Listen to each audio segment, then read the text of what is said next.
I want to share something I've been moving through over the last few weeks.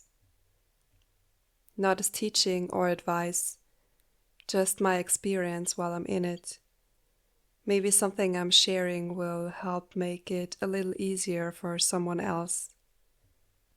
After big realizations, especially when a lot of them happen in a short amount of time, there can be extreme confusion, and even more so when it's something the mind was really attached to, something it used as a solid ground.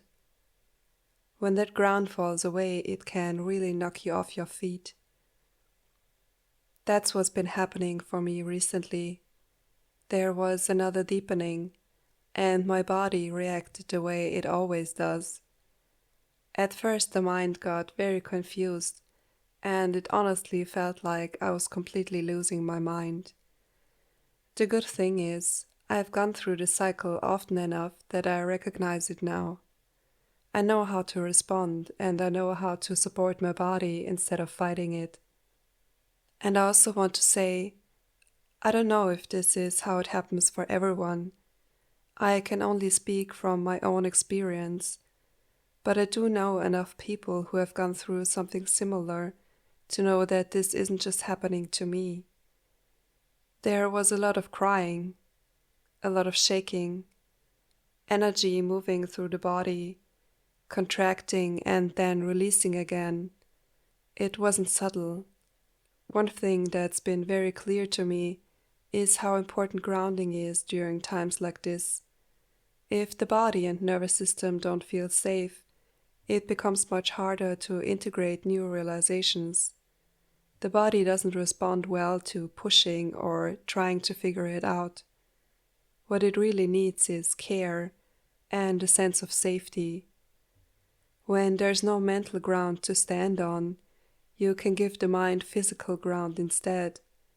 I spent many hours just lying on the floor, feeling the ground beneath me, staying with the sensations in my body. I could feel contractions slowly start to loosen. A lot of existential terror came up, things that were clearly stored in the body for a long time and were finally able to release. This process isn't pretty. It's incredibly messy.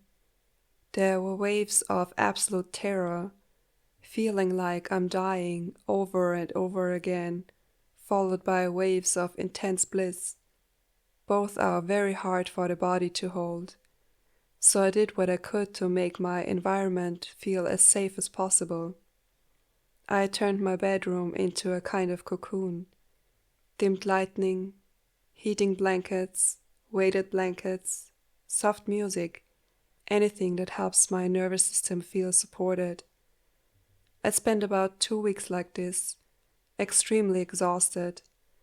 These changes are very demanding on the body. I only did the bare minimum to take care of basic needs, and I let the rest of my time be about rest and allowing the body to integrate what was happening. A big part of this was resting in not knowing, letting the mind stay quiet instead of creating another story about what this means or where it's going. Those stories are always wrong anyway. There was no desire to speak about the realizations, and honestly, there still isn't much desire. It needs time. Silence has been really important, staying with the sensations instead of explaining them. Talking to someone who has been through something similar, or a trusted friend who doesn't judge you, even if they don't fully understand, is also incredibly helpful. It helps so much to not feel alone, and to hear someone say, "Yes, this is normal." So if you don't have that right now, let me be that person for you. What you're going through is a completely normal part of the process. Even if it feels like you're going crazy, even if it feels like you're dying, all of this is normal. Your body and nervous system are finally able to release decades of repressed emotions and beliefs. Of course, it's not going to be pretty. And even though it might not feel like it right now, You're going to be okay. You will come out the other side with more clarity and a deeper sense of freedom that's not just understood, but embodied.